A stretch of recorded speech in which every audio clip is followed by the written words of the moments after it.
the election came to play, I called Steve. I knew the travel card was going to play. The board shall appoint. They did not tell you that.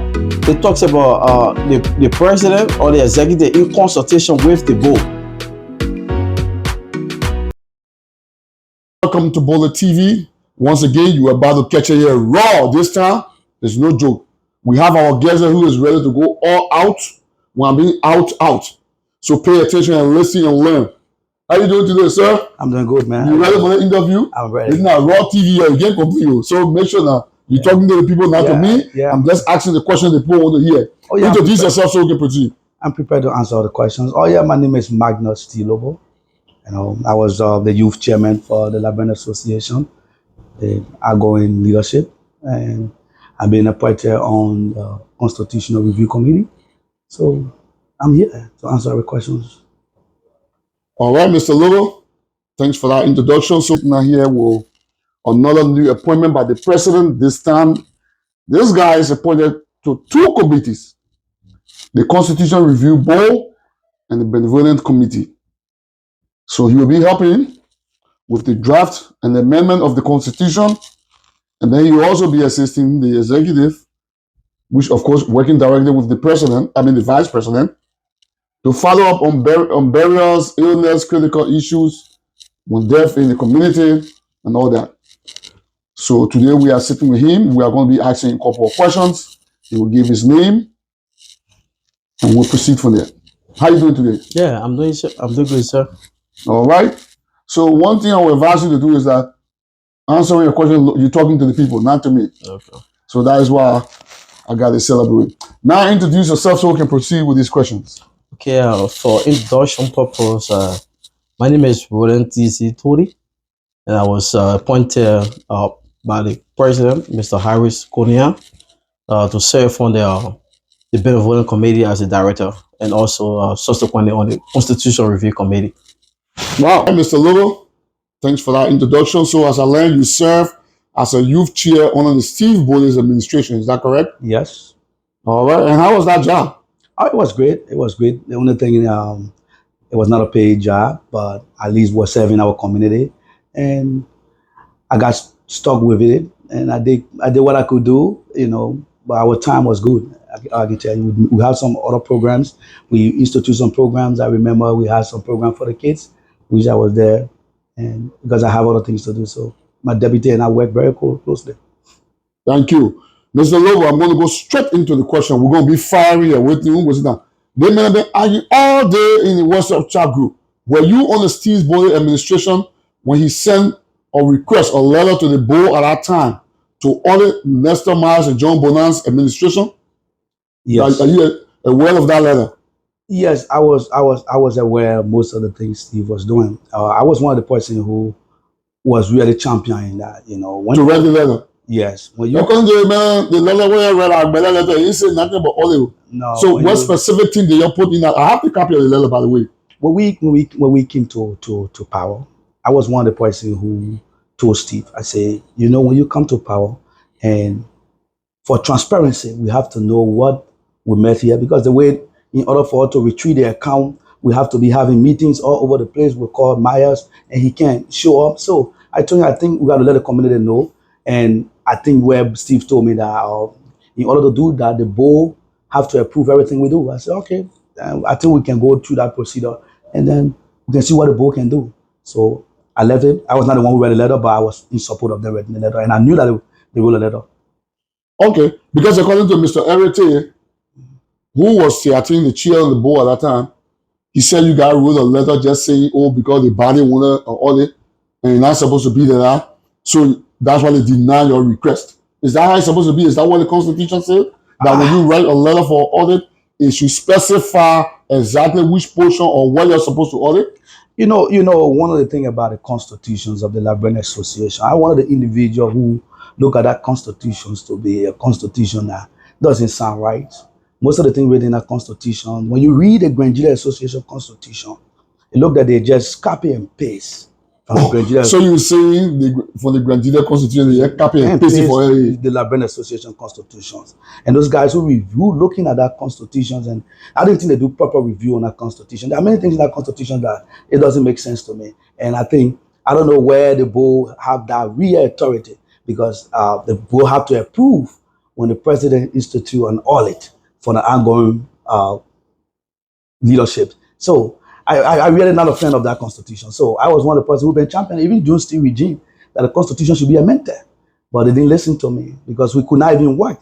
Because as long the constitution is set, as long you have problem with people on the board, people decide when as a leader, when it comes to power, the only person to strongly let you that you will not do nothing good is just the constitution, which is the board. The moment you appoint the board have 4 members, you will not do nothing, because everything you have to do in the constitution, the board have to approve it, and which I think is not. I don't think it makes sense. The president gave you 2 jobs to do.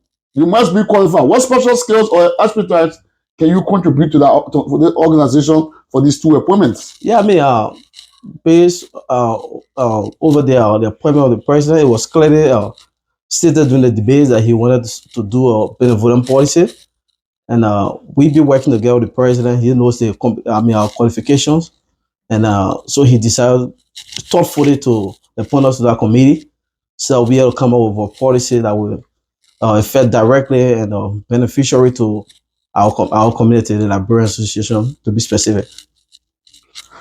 So, did they have this committee in the past, in the previous administrations? No, it was never part of the previous committee. So it was just created? Yes, because the president thought it was based on the too much inquiry and too much complaints around the community, that when something happened to people, there's nobody from the community to identify the community weather. So he came up with that, and he said, okay, Roden, I want you to go to bed and come out with something on the benevolent policy that's going to directly affect our community positively. And he need a few things that he wants to be look at. He said we should do a policy for example, if somebody die in the community, what should be the points given to that kind of people? Who should benefit from that kind of benevolence gesture from the community association? So namely, we have those who will be beneficiary directly for it, going to be the person who is a bona fide member of the association. That is, you should be in good standing by paying your dues and participating in all other activities of the association. So, and then your child will also be your child, either biologically or legally. Getting your child will also be benefiting from that policy, as well as your mom, because we are looking at direct, let's say, family member. We're not looking at extended family member like relatives, and that we're not taking that into consideration. But we'll be taking into consideration the direct beneficiary, who have to be the biological parent, or maybe son, daughter, just name them like that in that order. So basically, there's no policy right now as we sit. There's no policy at all. So the past administration never had any policy. There was no policy as to who can qualify to get anything from the association in time of crisis. Yeah, to my knowledge, there is no policy on that, except it be proven wrong. But we know when Harry took over that, one of his debate points during the general debate between the general presidential debate between he and Mr. Steve Boyd, the former president. That was one debate point that he clearly talked about that there was going to be a serious benevolent policy or kindness policy to that effect. All right. Now, have you ever worked with? Were you out of any administration? No, not at all. This is my first. This is your first time. Yeah. So you have never joined, never worked with them. Why this time? Why is it so important to you this time to join I think it's necessary because we are all Liberians. We need to come together for the common good of our organization to make sure that it's vibrant. It can be compared to other organizations around. So I think it's necessary at this time. Did you ever attempt to join the past? No, for the past, I was approached during the past to participate, but I wish that I have just come to the US and I needed to do some adjustment and be able to get on board. And found out that these are adjusted a little bit. So you're adjusted now? Yeah. You get web children and everything now? I mean, I had web first in the beginning. What qualification do you have? That would be so important, that make you the best suited candidate for this role? I have a bachelor degree in accounting and economics. So Man, I both men will talk about on the TV. yeah, so I know about the writing policies and stuff like that. So Harry knows my qualification. We worked together before in the past. We're back in Liberia. Accounting and money business. Yeah, no, but so when somebody die, well, when somebody die, what you gonna tell you? Like you don't want to tell them about the money business? No, it's an ad hoc committee after my work. No, I understand. Yeah. So how does your degree, your qualification that you get, relate to the job that you just got? It's a policy document. So my degree has to do with policy. So your accounting degree has to do with accounting. You do. Okay, now you set. When you are accounting, you set a lot of guidelines like accounting information system or the business accounting system. You got to set it up, and you also have to do some internal audit and stuff like that. You do policy on the financial institution as well, just to be brief on a few things that you do. So based on that, I think I'm qualified and I think I can do the job because I'm an economist. Also, I did a minor. I have a bachelor degree in that, so I can tell you that I can do a good policy writing. Yeah, I know. But for my policy writing, I'm doing it actually going to be apart from me just being a accountant, I'm a researcher also because I work as a research officer at the Ministry of Foreign Affairs in Liberia at the time. Sorry. So, and apart from that, I also work with an organization called the Liberia Research Organization that has to do. I did the same kind of work on the research and implementation. So, I do some research work to be specific. So, So, when you say, are you describing a significant leadership accomplishment that you had before getting this job? Yeah, I have a couple of leadership. Now, I mean, what you say now, when you work on, are you using that as a significant leadership ability to? It is a significant part because to do policy writing, you got to do research. So you don't just wake up from the blue sky and just start writing something because you want to write. So you got to do research on how you're going to be impactful to the community. Did you voice out that opinion doing it? Do you voice it out to amend? Did Steve ever recommend to say, because we got a Harry Conyan administration appointing you as one of the members of the Constitutional Review? So you guys want to be reviewing, amend, and reporting. Did you ever recommend that to Steve while you were there? Because you were the youth chair, according to you, right? I recommend a lot of things to Steve. When it comes to the Constitution. A lot. What are one of the things that you recommended to him? One of the things one of the things I'll be exactly. The Constitution should give the president a veto power. They should give the president a veto power. Yes, the president does not have a veto power. When you say veto power, what type of veto power are you looking for organization president to have? One of the things is that when you look at the Constitution, the constitutions, the president, even to write a check, it have to be approved by the board. You get what I'm saying? You understand me? Everything you have to do, it have to be approved by the board. I think it's something we have to look at. Basically, it's the board is the one running the organization, it's not the president. But the president doesn't do anything until the board approve it. Anything the president want to do, if the board doesn't approve it, the president will not work. So I think, in my mind, I think it will be necessary for the president should have a veto power.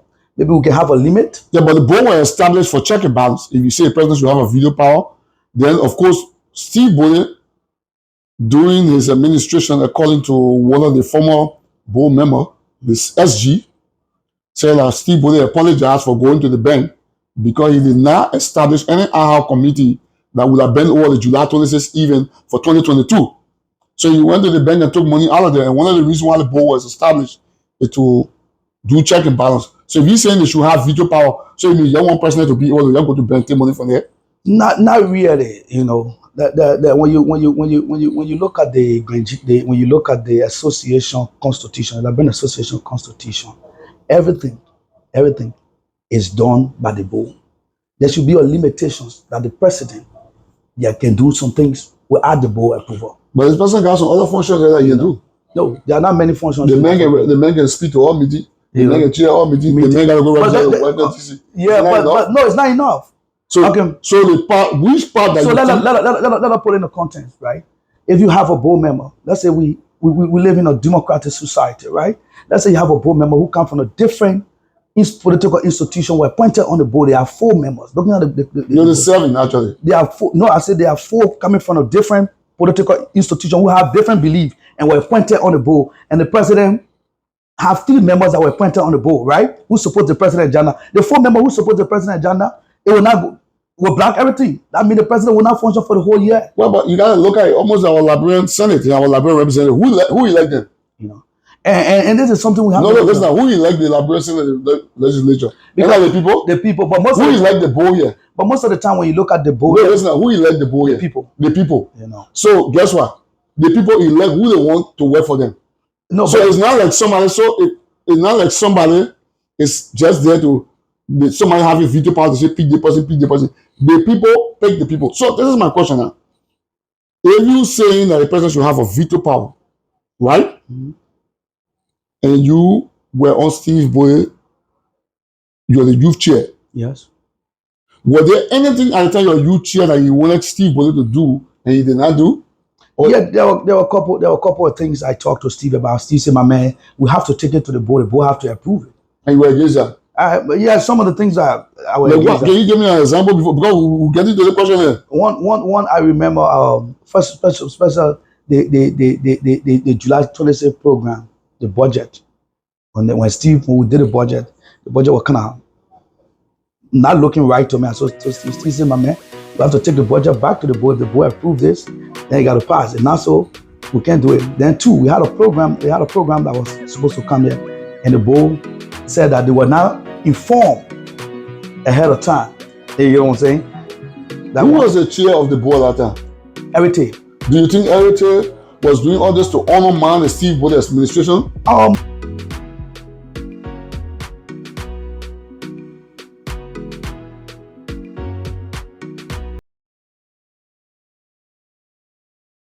So I see you have little knowledge about the Constitution. Because the last time you and I had a little mini discussion, I think it was during the election. So I'm going to ask you some questions on the Constitution just for to be sure. Now, are you aware of Article 18? Yeah, I talk about amendment, right? Correct. Yeah, so I'm aware of it. Okay. So, Mr. Erite, according to Mr. Erite, he said that article, according to his interpretation, it says that the president cannot appoint you because based on that, because you and Mr. Vanny, even though I don't want to bring a name up, are all appointed on the Constitution Review Board. According to Mr. Taylor's interpretation of that provision, your role is not justified and is not confirmed because it's illegal because the president is supposed to work along with him, the board. He said, according to him, to choose who will be on that board. Is he correct? I mean, you I think you read Article 18. What it Well, told I'm you, asking you now. it did not tell you that the board shall appoint. It did not tell you that. It talks about the president or the executive in consultation with the board will do after the person has appointed. I may not be. I'm not quoting verbatim though, but those are interpretation of it, telling that when the president appoints a person, he want to communicate that decision to the board, informing them about it, but not the board appointing. No. So I think he has some different understanding of that. So you think his interpretation was wrong? It was different, I think. When you say different, was it right or wrong? I don't want to say he's wrong or right. No, I mean, you just the thing is clear. Yeah, I want to tell you it's different. So what? Okay, can you describe what you mean is different? Can you tell me in details what do you mean is different? When I tell you it's different, meaning He's not saying the right thing. it's not what is in the Constitution. So which way he's wrong? So he might be interpreting it his own way. So which way he's wrong with the interpretation? I don't want to say he's wrong. That's right, but I know. But you can't be in between now because that means indecisive. No, if you want to make it raw that way to say he's wrong. I mean, you can say that way, but So you're just trying to tell the man professional man you wrong. bro, in the job will do all the period of time. I mean, he's the board chair. So I mean, I'm not trying to denigrate him or what have you, but I'm trying to make you understand that that's his interpretation. Like you say his interpretation. So I concur with you to say that's his interpretation. But that's not the Constitution. That's not the interpretation of the Constitution. So this is where my question comes in. So if he interprets it something different from what the Constitution says, does that make you right or wrong? You can. No, The public can be the judge to that whether he right or wrong. based on Well, that. I'm asking you. The public is not in front of my camera. You in front of my camera. You Yeah. said the mayor is interpreting something different from what the Constitution interprets, right? This is this is not a code, right? So I mean, I'm not here to tell you this is wrong or this is right or this right, this wrong. But I'm giving you my interpretation of how things like. Giving my interpretation. My interpretation as per the Constitution, Article 18 Amendment talks about the president going to appoint, and then that decision will be forwarded to the board, informing them on his appointment. If you read that, you're going to find it like that. And before even the motion be set for amendment, it got to be done through the general meeting by two-thirds majority of the bona fide member that's attending that meeting. And according to the Constitution, talking about quorum, the quorum they serve on 10 persons. So 10 bona fide people, two-thirds of the 10 bona fide people can come up with a decision after they have been communicated to the secretary in 48 days after the general meeting. They're going to set the Constitution in motion for amendment. During that period of time, that's the time the board is going to come in. Right now, nobody is amending Constitution because they have not been discussing a general meeting yet. But you guys are appointed to amend it. We're not working. So we're going to wait till you're amended for because of the Constitution. They talk about 45 days. No, that's the time frame you guys have. No, that's not the time frame we have. That's 45 days.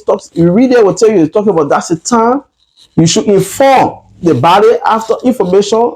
So, the body of that 45 days of working session, that's information, that's the time you're going to be set into motion to start work for the Constitution, for the Rivera committee to start working. So we'll fact check that during this video. Yeah, check it out.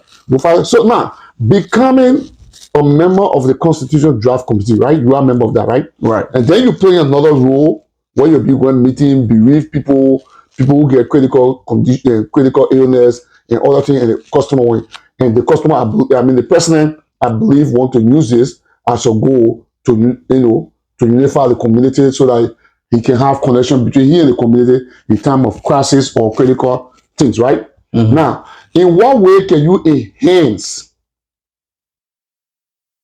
this for the president?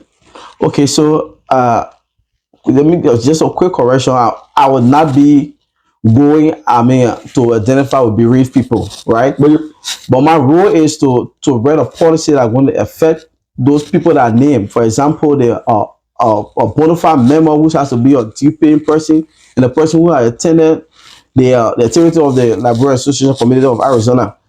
And your child, if your child pass, if your mother pass, as long as you are a member of bona fide as per our Constitution, your legally guardian child also pass, or even yourself pass, there will be a purse set aside. But the policy is a draft policy for now because they got to go back to the body. The body got to adapt that policy to put it into motion. You say you're a researcher, right? Yeah. Now, how are you going to come up with, how are you going to do this draft policy? Will you just sit and just conclude that, okay, this thing has to be inside, or will you go in the community to hear people's view? Now, I've already done my research on those people who are going to be affected directly. Okay, so you met them. I have talked to people, past leaders and people around the Library Association. That's what I meant. I said the president, the role of the president can you. Yeah. Even though you're going to be writing the draft, but you go be meeting people, talking, and how you come up with the draft, that policy. Exactly. So, Mr. President, this is what we're going to do. Yeah. So how can you enhance that? So I've already when you're doing your draft. So I've already did a draft policy. I've already sent it to the vice president because she's the direct supervisor, and the president also was seizing copy in our policy. So they are making it on the look at it, and after that they're going to re-email that to me, telling me that yeah, it's okay, and we're going to take it back to the body, and the money that was set aside for ports or be given to those bereaved family or themselves will also be discussed in the meeting. I already attached figures to them, but it's not final because the body got to also adapt that to put into motion. One of the things I would say, over the years, I have known Eric. I think Eric have honored everybody. The first thing I understand, let's go to Eric. Eric was appointed as chairman of the board, right? When he was appointed as chairman, he did that to honor man Steve administration. Because Erete even support the Secretary General now who reviewing the Constitution to honor man Steve regime. So hold on. So you say everything while in the Steve Bolton regime was undermined, Yeah. and you're using the Secretary General of the Constitution Review Board, Mr. Morris Vani, Yeah. to enhance his motive. But this is everything that said that they vote no confidence in the C-man. So how can you say the two of them vote no confidence in Morris Vani? You know, just like, Erete what the years are. If he doesn't play to Erete cards, that's how it is. He will honor man you if he doesn't play to his card. Let us look at the Erete. The very first thing, let me come to certain things.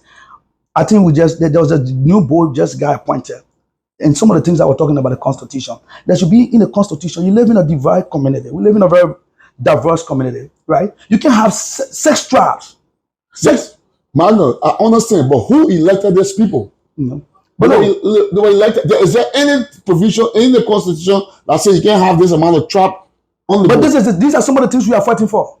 These are some of the things that I'm talking about the Constitution doesn't make. Because let's look at it. The very first thing, right after the elections, right? Heritage comes from the huge or tribal background, the Grangelia Association, right? He have used that as a leverage for many years to have influence. He have used it for many years. So what they did was, they just went right after that because they knew the next Saturday will be a meeting.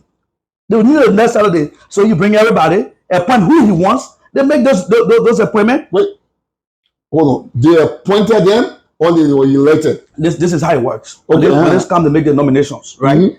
Knowing that they got the numbers, that huge tribe numbers were there already, right?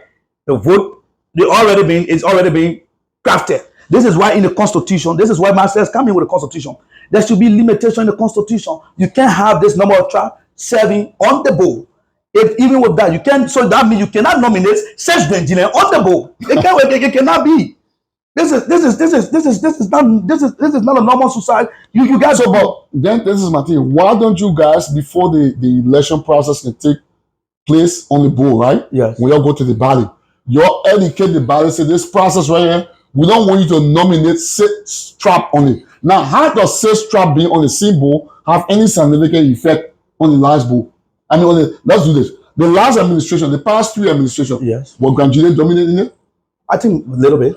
They always dominate. They always dominate. And because of the domination, right? Were those leaders not able to achieve anything or work? Not really. The leaders was not able to achieve. The very first thing with the past administration, we had little influence on the board. We have people who were close. We have Ati. Well, of course, he's come from the same tribe as Erete, right? But he was not working in Kohiu with Erete. Then you have Morris Vani.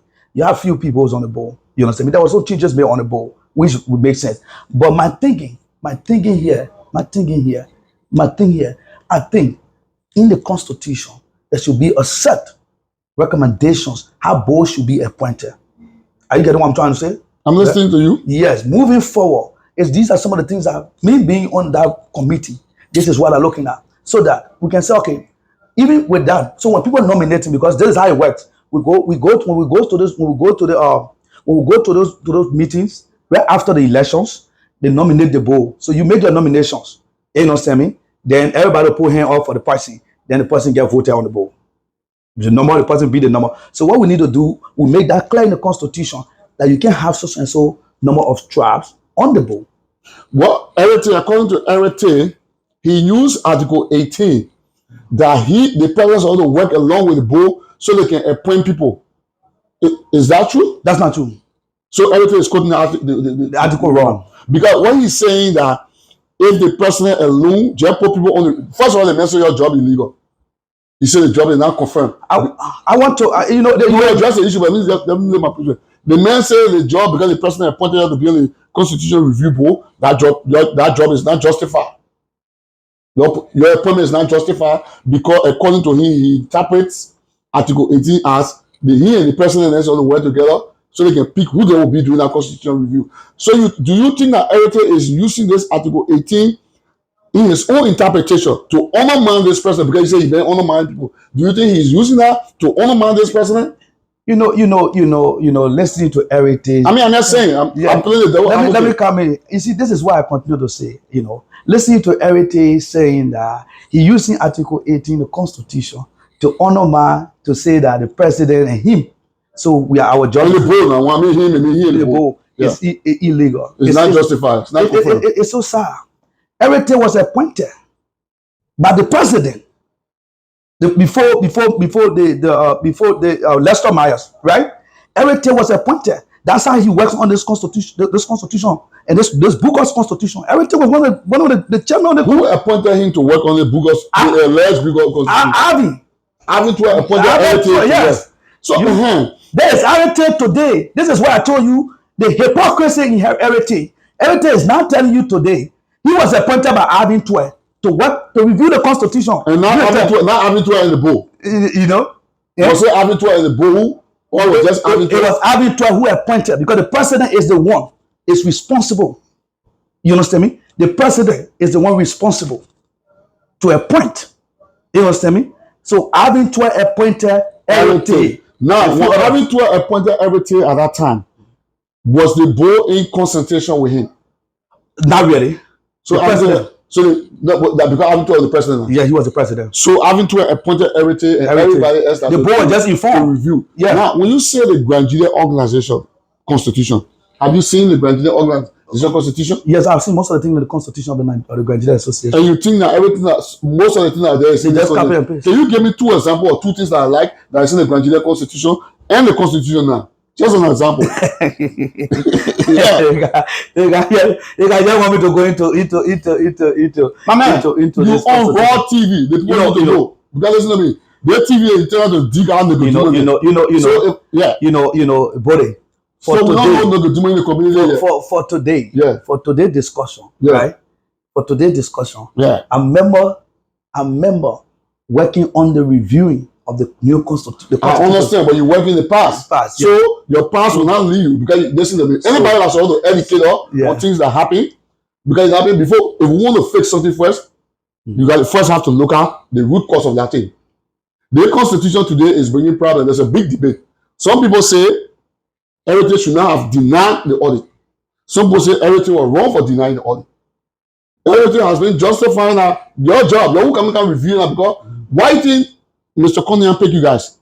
Because he believe that you all will have the broader idea because say you're working the part of the constitution and there were some things in there that were not correct. You all will have the idea to know what to fix now. He didn't just put a bunch of new people there. Even though there are a few new people, but he put people in there there. So when I'm asking you something from the past, it's because you're knowledgeable about it. Now everybody my broader perspectives. Yeah. My broader perspective, I will just give you one. Let me be realistic. When you look at the constitutions, now, they both have more power than even the president. So is Moray Vani correct that the president is just a ceremonial president. And there's no hair for the... No, that's just a ceremonial position. I can tell you. So you agree with Moray Vani that there is no hair for the organization? Yes, it's just a ceremonial position. Even everything the president does, right? The president have to report to the board. So what are some of the figures that you are attached with? And what are some of the assumptions you're making? Can you give us a first hand maybe? Yeah, I can do that. That you are put into that policy, the draft now. Yeah, I can do that. I can tell you for real. Like for example, if a person for bereavement purpose, we have the $1,000 that we're proposing, and how will that $1,000 be given? Because nobody set aside money to say, okay, somebody going to die tomorrow or somebody going to die the after tomorrow. You don't know. So that's going to be that money going to be given through a voluntary donation. That is, every member going to be charged $10 across the board for bereavement. And once the money is more than $1,000, we're going to keep it in the benevolent form. We're going to get a form with the Liberian Association form called the benevolence form. They're going to manage it. If it's more than 1,000, the excess over 1,000 going to be kept in our general benevolent form. And then when there is in terms of graduation, we don't need to charge anybody tax anybody for any amount of money. We'll go in that same form. They will be able to take that money out. Like we'll have the $100 there for graduation purpose, and they will also have to buy you a gift card and put that $100 in and send to you. And we'll also have area there. We say $500 for for maybe if a member child pass or a member mother pass or father pass, we have the 500 to that member as a proposal. So and we also have like like I was saying, as a proposal. So and then the president or whosoever due to maybe accident or maybe some illness, based on how they look at it, they're going to address it on a case by case basis to come up with a figure for sick, for accident and whatever, because that was not captured. So I put it on orders so that the president going to look at that along with the presidential advisory committee, who's going to comprise of the past presidents, the elders in the community, and that of the religious community also going to be part of that presidential advisory committee, alongside with all presidents of various counties head. All of them going to be part of that presidential advisory committee. They're going to come up with something suitable to meet with that family who have or maybe illness or sick, let's say, or accident or what have you. So let me ask you, this policy you're talking about now, is if the drafted policy, the one you just explained, does that include non-member too? No, I said only member. I'm trying to clarify. No. So any provision that you will be maybe recommending in there to the president for people who are not due paying? Yeah, if you're not due paying, that means you're not a bona fide member of the organization. So only bona fide member will benefit from it. Only bona fide member. Nobody will not pay nothing. Exactly. So you're wrong. Yeah, it's not because you are a Liberian in the community, you will not benefit from it. If you don't identify with the Liberian association of this community, you will not benefit. So let me talk it wrong. Yeah. The man tell you, you're saying I someone for you pay 10 but I want to. He telling you now, you're there, they ain't giving you nothing. So you better pay your money today. Basically, that's what he said. Your people get sick, not paying, they ain't coming there. Will you even include visitation for them? Yeah, for visitation for non-members. No, non-members are not captured. They're going to be people going to visit them based on the relationship they have with them. So, but not ask the association. No. So let me ask you a question. So even though in the community, and you're saying that the proposal you're making or you might make, non-member, even though you're not paying due, you're not getting money. When somebody down, but you'll go visit them individually, right? But not as a association. Mama, we have to see what you, even though you're not due paying money. Is that what you're saying here? So with that, that's why I say we have something. We have orders for under the president and the presidential advisory committee. They may come up with something for that, but in terms of identifying with them for cash. No, I'm not saying cash. There'll be no cash. There'll be no cash. Visitation, not cash. Yeah, with visitation, we can look at that. But you say you go visit, we have to go as an individual. Yeah, they can go as individual, or maybe they can go as the association, but they will not be giving points to that. No, we're not talking about the post part. So you don't want the people, because the question I asked, and I'm trying for you to clarify to correct yourself. Yeah. I said they will not even get visitation. I have no money business. Yeah, because we don't know you to be part of our association. Well, right? Even if they're so if you're in Liberia, that's why I said people want to visit you on knowing basis. On who know your basis. But as an organization. And also based on expediency. Based on so the organization, because the person are not paying no money, you're not going to say, okay, I'll pay. Not just paying money alone. They're not identifying with us. We don't know you. The organization, let me say something, right? Even though the person has not been able to identify, even though they didn't pay, but if, God forbid, something happened in the community to the person or to the person's family member, I think as an organization, you don't have to carry something. You can still go and say, oh, we came to sympathize with you. That's why I'm saying the presidential advisory committee, along with the president and the board, will decide in that case what to do. They have a position in the policy. Let's say, will you suggest that for the Constitution Review Board to put it in there too? No, I mean that's just a policy. So I'm asking, will you suggest that? We don't want to make a constitution too bulky and later become that part not important for you to put it in. No, we're not putting that part there. I would not propose that. Maybe other people will propose that, but for me, I would not propose that to go in the constitution. So it's not important. The only place I can propose that to go to, if I should, is where I already place it. It's already on orders. So the presidential advisory committee, they want to look at that on a case by case basis, and they want to come up with determination what to do in that case. So they have that power already, what to do. So with the two jobs that you have right now, Yeah. what do you think will be the most difficult part for you? I mean, I don't see anything to be difficult for me because I've been in this business before. It's not my first time. Are you alone on the benevolent department committee, or you guys are? How many people did he appoint? I was appointed as the director. Correct. So, Mr. Director, how many people you got working with you? Currently, we have according to the president, he want to appoint like 2 more persons. Oh, he has not appointed them yet. But I think he already gave a letter to them as well. But we have not been able to meet in person. But I mean, American communication. Yeah. So you, as a director, the president is going to appoint 2 more persons, and you still have not. No, that communication has not come to me yet. So I'm waiting when he do that. Because based on the urgency of what he wanted us to do, so he asked me to do a draft policy and send to him so that he can look at it. And then maybe after he shall have appointed 1 or 2 persons or more, and then we all going to also sit and look at it together and come up with a determination. And later on, we're going to submit it to the body. The body going to be the final judgment of that policy. We're not just going to do it and then start working with it. No, they're going to go back to the body. Do you like the appointment? Are you excited about it? I mean, it's fun working with your own people. It's good working for your community. I mean, that's true. I want to die. You're not visiting. They pay no due, right? No. That's what I'm saying. The president will come with visitation. I mean, you can visit people. No, I'm not talking. The organization. Yeah, that's why I said the presidential advisory committee, along with the board, they're going to look at that on a case by case basis. And you said if you're on level, you're not. It can't go in the constitution. That's a policy. It can only be with the policy, but I can't propose that to go in the constitution. Well, because let me tell you something. One of the things, if you listen to the debate, a lot of people were standing up. I think you watched the debate. Yeah. Some people were even furious that they never got any visitation for the president. Some even call the past, not this president. Yeah, no, the past. Yes, Mr. Steve Bullitt.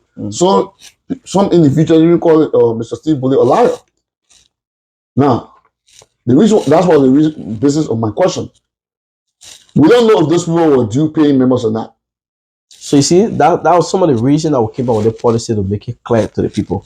You know, you can't be in the community, you don't want to identify with your people. And then when something happens to you, you expect them to identify with you, more than you being for them. So we will visit you. Visitation is nothing. We can do it, but for the organization to get a push for you, that will not be the case, because you cannot be you're not a bona fide member. You cannot benefit for what the bona fide member is supposed to benefit from. You only, like you said, for human sake. The president, the presidential advisory committee, the board, they have the criteria. They'll come out by case, and we'll have a visitation to them. So you think that this particular Grand Julia organization, because everything was once the president for Grand Julia Association, he just when you brought it in there, he fix it. I'm not speaking that term, right? But I'm not speaking that term. But majority of the thing in this something what I mean, I'm looking at from the broader perspective, right? Yeah. That he adapted most of that and inherited into the Liberian Constitution. And put it in there. Yeah. Did he honor my abattoir? I don't know. You got so from which administration you started noticing everything on my people, allegedly on my people? The very first thing when Erite was appointed to the board. Erite is almost the one that knew more about it. So he was appointed to the board. Mm-hmm. That was the time. He knew a way around, because the very first thing Erite, because I remember before Steve Kinto, before the election, before Lester, it was the same Erite. Erite supported Lester, right? Everything supported Lester, and even that go to this election. You supported Lester against Steve. Yes, against Steve. Even before, has there been any point in the election where everything ever was on Steve Bolisa? Steve, yes, there have been. Let me be with you. Let me come in. Mm-hmm. You see. Over the years, when you look at the political landscape of this community, right? Mm-hmm. Everything have survived because of the population from the Grand Julia community. And in a sense that so you use the Grand Julia community, as a level to accomplish it. They have been saying that they have been no for him. Saying that when everything support you, you now listen to what you want to do, then he start to honor you because he start honor you. He start to honor you. That's one of the key things. Let me tell you, Achi. Let me bust some secret out here. Yeah. Achi Kei was supported Erite for Steve to appoint Ati Keri as vice president during the first election against Lester, right? The moment the ticket was formed, everything jumped from on the ticket. So he encouraged Steve But to appoint Ati as VP to him, yes. so he can run against Lester Bishop. Yes. So after that decision was made, everything left the party. Why? Maybe he felt he have accomplished it. Maybe he knew that the way he set up Steve Kennedy for president, it was going to be a whole lot. Then he moved and went to Leicester. You understand me? And I personally, for me, you see me, my political life, I don't have it. You know me, buddy. My political life, I don't have it. I tell people who I support. You know, I don't like those kind of things. Even this election, as the board chair, you get what I'm saying? As a board chair, the Constitution says you should remain neutral, right? Everything was undermining this election. Everything was supporting Harry, who appointed me on the cover. Because I could see him with the vice president of Harry all over the place as a board chairman. You get what I'm saying? You're supposed to remain neutral. So to tell you, say everything doesn't even know his own function as a board chairman. You understand me? Now, after this election, what they did, the very first thing, look at who is on the board. We need to. That's the reason why I'm looking at the Constitution. Do you? Let me ask you. Looking at the newly elected board members, if you are seeing them, right? Mm-hmm. Do you think the newly elected board member are they qualified to be on that board? I can't say they are qualified. They're not qualified, but I see more influence from everything. You see more influence. Yes, most of them listen to everything. Only a few that will not listen to everything. But can you just name me that one or two person that you think, for example, that you think may listen to everything come up with a bad decision to honor? Samson. So you see, Samson Kwa will be influenced by everything. You want to tell me Samson Kwa does not have his own independent mind? I'm just saying. I don't know. What do you think you're being influenced? Over the years, like I tell you, everything have used. But Samson not from Grand Jude. You know, Samson Kwa is not from Grand Jude. Yeah, but he'll be influenced. Why you say that? I know for a fact. But you got to get a fact. I know for a fact. There are many people on the board being influenced by everything. I can tell you for a fact. Let me tell you the way the board was appointed. Elected, not appointed. The way they appoint them, then somebody nominated them, right? Then they go to elections. Right after, and they know that right after election, people will be so tired. Right after election a week. And these are some of the things we have to change in the Constitution. You can wait after you appoint. You just have the election today. Then the next week, you have a board election. But let me ask you something. So let me say something, right? So you have election today. They give you a week to have board election. So let me say, what would you be suggesting to be added to the Constitution that the election should be held for? How long they should hold a board election for? After 2 weeks after elections. So you believe that the people will be tired 1 week after election, and after 2 weeks. Then that's just that. The board should be vetted. The person appointment on the board should be vetted. And who should do that vetting? You know, that means if the community, the board, but the one of them now, who vetted them? You know, it was just nomination. There should be category of people who can set. Wait, there should be. When you look in the Constitution, right? There is no discretion who can be board member. Are you getting me? But when the same person say you get PhD or a PhD degree, but board member also do check and balance. You get me? They get nothing.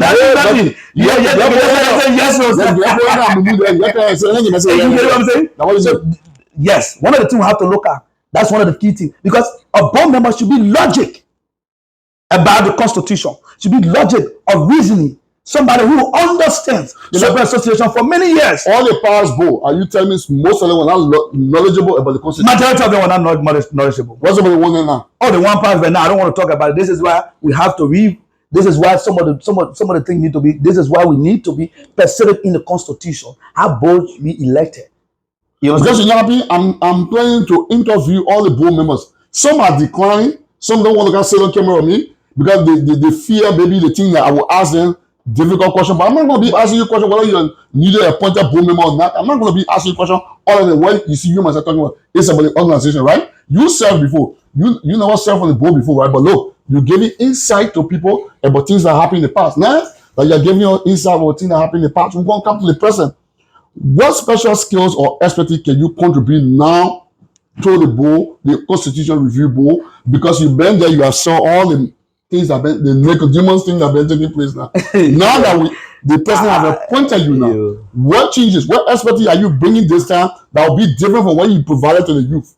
I want to say thank the president for appointing me on the board commissions to work on the Constitutional Review Committee. I want to say thank to Harry. I think he saw my ability and he understands my insight, because before Harry ran for president, he had a conversation with me and I told him some of my dissatisfaction with the Constitution, some of my dissatisfaction with the Constitution. And I told him, he said, "Oh, Mr. Lobo, when I win, these are some of the things I will look into, I will look into, I will construct a team that you guys can look into the Constitution, because there are many things in the Constitution. I don't, myself, I here have some issue about it, but right now I'm just focusing on my election." And two, I started serving, or I founded an organization here, the United Brothers Club, UBC. I began the chief accountant. After I served for many years, I went up, I became the vice president, and I became the president of the United Brothers Club, UBC. I served there for many years. Apart from that, I've served in many areas. The Liberian Association, I was a youth advisor. During the days of Desert Lone Star, I was a youth senior advisor to Emma. I was serving the youth on the soccer team. Basically, I was the mediator between both the keyboard team. I was the mediator for the keyboard team and the soccer team. So I was basically working between that. Apart from that, in my own life, I have served the Young Men Social Club. Me and Steve Bode, the one Steve Bode was president for, I served there very well. It was funded by IRC. So I have this, kind of ability to work with a lot of people. Right now, I have a company I just established in Liberia called the RTRG. I'm the assistant co-chairman of the board of that company. That's the reason why I think you saw my picture meeting the vice president. And so, Mr. Lobo, let's go to the chief. Give me two more achievements for yourself. So meeting the vice president, being with UBA or whatever it is that the expertise that you bring to enhance this board now? Yeah, and have you met everybody? Do you know everybody on the Constitution Review Board now? I just came out from Liberia and I just got appointed. Okay, let me name them. Maybe you have some of them. You got Mr. Roland Tony. Do you know him? I know Ambassador Tony very well. What county is he from? He's from Nima County. And what country are you from, Mr. Lobo? I'm a son of, I was born in Bond County, but both parents from Lofa County. Do you know Mr. Christian Sear? I know Christian Sear. What country do you think he's from? I don't really know where he's from. Mr. George Galley, do you know Mr. George Galley? No, I have not met George Galley yet. Okay. Maybe I might know him by face, but not by the name. What if somebody come and say, but we see all the other different names trapped there on the review board and no Ghanaian there? Would that be a problem? You have the very first thing you understand the review. Because when I personally appointed you. Yeah, the very first thing you honor. Mr. Murray Vanny is from, where is he from? He's from Lofa, right? Murray Vanny? Yeah, I think he's from Lofa. So he's from Lofa, Murray Vanny? I'm from Bond County. He's from Bond County? I was born in Bond County. I mean, you're right close to each other. My tribe just from Lofa, yeah, born from Bond County. He's from Lofa then? Your power trial. I was born and grew up in Bond County. They know me to be a Bongese. All right. So Mr. Lobo, I'm going to say this, right? Mm-hmm. Now, we've been having constitutional crisis. It's a G-Flow and an Heritage, G-Flow and Heritage, they're going at it, right? Okay. The reason why I'm trying to find out, right? Mm-hmm. The letter, you said you were aware of the letter. Yes. Was Steve wrong? Because according to the Constitution, I think Article 15, mm-hmm. they say the need be, right? Yes. The president can what? Conduct an audit. Yeah. No, I will say this again. Audit necessary does not necessarily be, you don't have to conduct an audit based on suspicion. Audit is not always based on suspicion. You can still, audit can be done based on transparency. Yeah, that's all. But Mr. Everything is saying that there was no specification in the letter that was written as to what to audit. Even though it was mentioned in the letter from the president, Mr. Steve Bode, that the body, the people that appointed all say we should audit the past government. Was it not significant enough? Now you're asking you that. Was it not significant enough for them to have done an audit? I think, like I said, Heritage tried to use the Liberian Association Constitution for many things, which he said doesn't even understand the Constitution. The president can institute an audit. The president informed you. His duty is to inform. He had informed the board. This is what he wants to do. He don't have to be specific. He told you he wanted to audit. What different audit? What audit? When they say audit, what you tell that you wanted to audit? But the man is saying that, look, you want us to audit, we got problem auditing, but tell what we should audit. Yeah. What we should audit. Audit the past government, audit the past leadership. He say what you should audit about the past government. That's what basically he say. Bole, let Heritage don't play those or chicken game with us. Heritage knew what we wanted to, what we all was about. When we Heritage was the individual who called Lester. Heritage was the one who called Lester for the account and Lester refused. They were going back and forth. The same Heritage was the one who was speaking to the power. Hold on. He called Nestor for which account? The Liberian Association account information. When we were coming into office, right? Correct. The law, the board was the one, the mediator between the president, the outgoing president, and the incoming president, right? To get every necessary document, right? And every tier was a chair.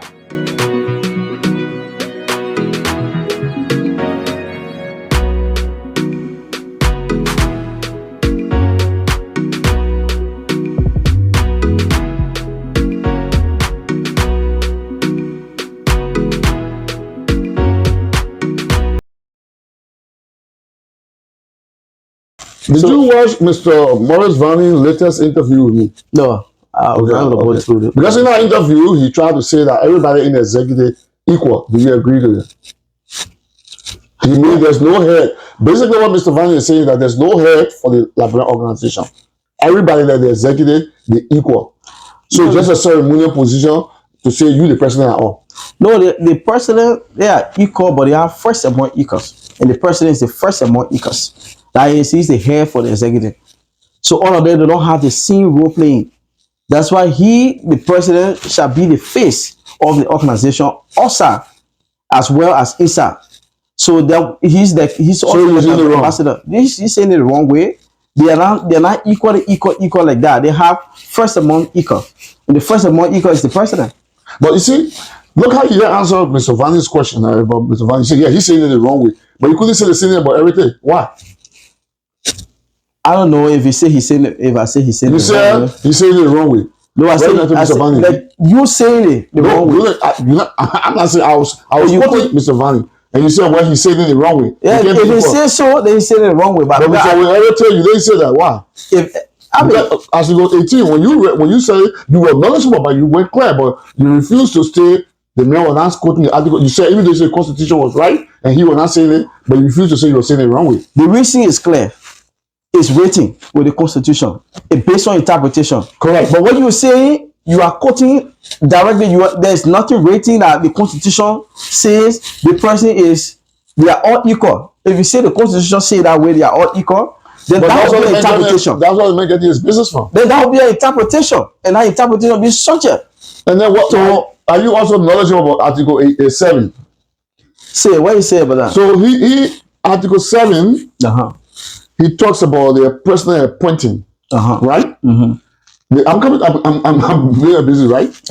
And then he said that in time of crisis, right? According to him, the president appointed you guys because there's a crisis right now. Is there any crisis to draft the Constitution?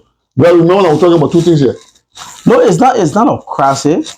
The amendment talks about Article 18 talks about not 18. Article 7. To back what you're saying. The Article 18 talks about if the need be for amendment. It's not talking about crisis only because of crisis. No, it says if the need be. So this is the need be time for the amendment to be into consideration. So it's not due to emergency. It's not about crisis. I don't think it's about crisis, or I don't think it's about emergency. It's just about doing the right things at the time, at the needful time. I think. What is your opinion or your view on what happened during the elections, where people who pay their money and they were lied to, they were given misinformation? Most of them were under the influence that the $20 they were paying. It was making it to be illegible. It was used for registering to vote instead of membership fee. What's your opinion on that?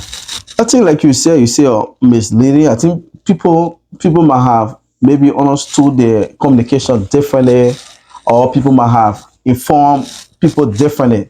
But realistically, we all know that according to the Constitution that we work with for now, is that that let's say $20 is a fees and a registration one time. But we all don't know that. Yeah, that's what I'm saying. Yeah, you say we all don't know that. No, those of us Yeah, who have read the Constitution. Let's say some of us. Okay, some of us, I will take a correction this time around. Some of us who have read the Constitution, or most of us who know about it, know that there is a one-time payment for registration and that of also due payment, which is $20. Do you think the people have the right to demand the money back?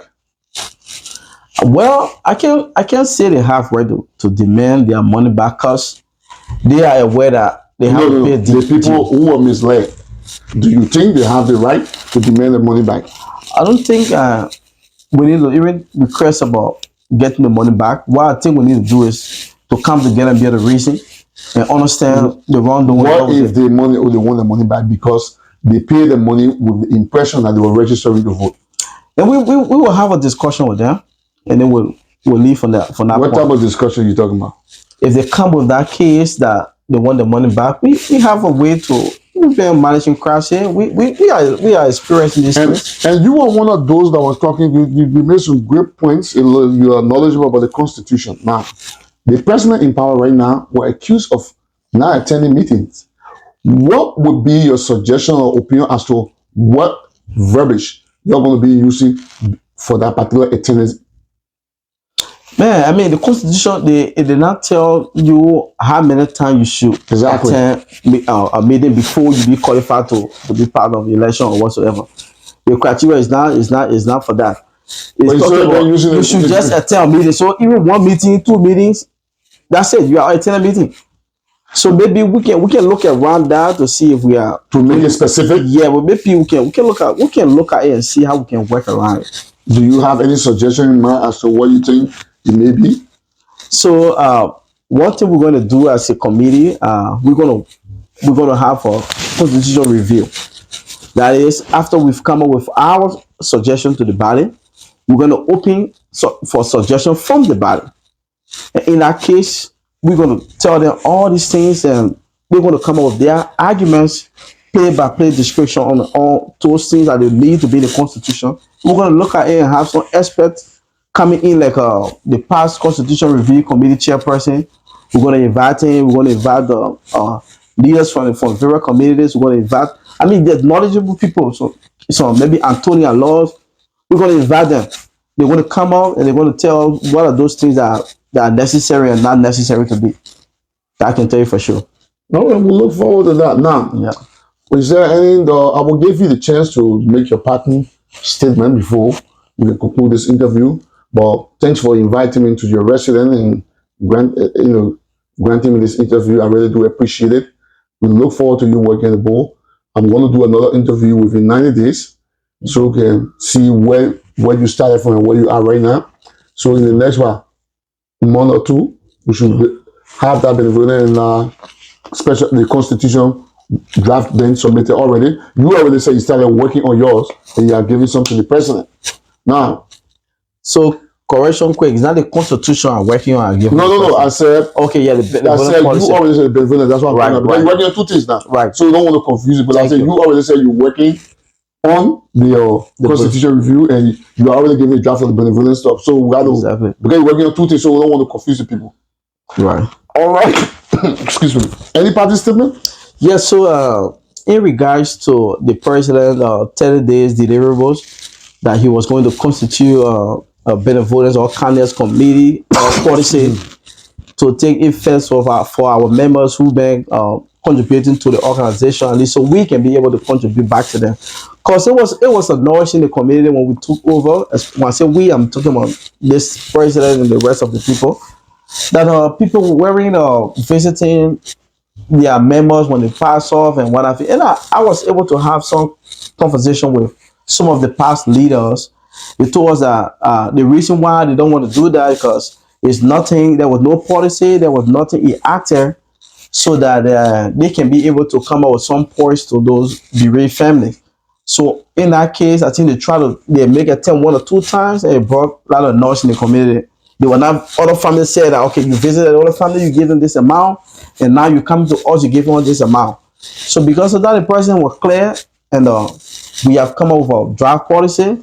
It's going to be across the board. No matter how we know you personally or not know you personally, it's going to be if $100 across the board, everybody's going to get $100 across the board. It does not mean that if you are close proximity with the president or you are a big man, quote unquote, you know plenty book or you not know plenty book, death is death. We're going to treat everybody equally.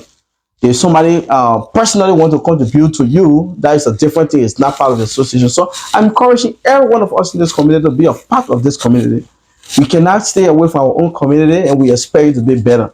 Nobody going to do it more than we do for ourselves. So let us come together, let us reason together, and find a common ground to understand. This is one Liberia, one community, one people. Let's stand together as one. Thank you. I see you the next 90 days. We're going to have a very good discussion at this. At which time, to my own, according to my own understanding, but maybe our policy will be active at that time, or the Constitutional Review Committee will be done with their work. So we are pleased at this point in time. When we open up for the review, we are asking you to come so we all can work together. Thank you again. Love Liberia, love yourself, and love everybody. Thank you. All right, no, before we go, something came to my mind while you were speaking. All I plenty both you were speaking. So let me ask you: some people are of the impression that I see you are a member of the Hosanna Church, so you part of the ministry in the community. I'm not particularly picking out your church about the Christian base, people in this community. People think that the pastors or the religious leaders in our community are not doing too much to impact the community. What say you about that? Some people now. Well, I don't know from which point you are speaking from. So let me tell you, they say because a lot of the children are dying from drug overdose. Some of them are on drugs. Mothers are crying, and they believe that the religious leader in the community should get involved to see how they can help those children, how they help those mothers with those children. What say you? What do you think about it? If you look in the earlier chat room, there was a discussion that came out about it the other time.